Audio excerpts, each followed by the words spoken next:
So now, when we're not with the Oxford Five, we're with Ye Winja, who is one of the most important characters of the show. I would argue that she's even more important than the Oxford Five, because without her, none of the huge events that transpire would ever have happened. So when the show opens up, there's this cultural revolution that's happening in China. And her father is brought before this crowd and really brutally unalived.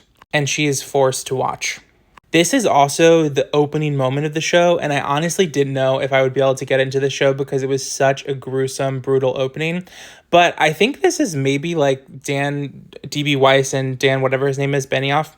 David Benioff. I think this is maybe their MO because if you'll remember, Game of Thrones also opened in a super disturbing way.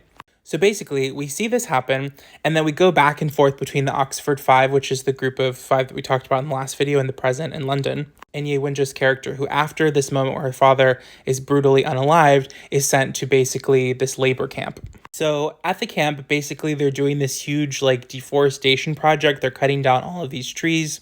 It's excruciating, horrifying labor, like horrible conditions that they're subjected to. And she makes a friend who basically knows that she speaks English and talks to her about this book called Silent Spring by Rachel Carson. So Silent Spring, for those who don't know, is a book that came out in the 60s. And it essentially documents so many ways in which humans are destroying the environment. And it became a classic cornerstone for environmentalists for years to come.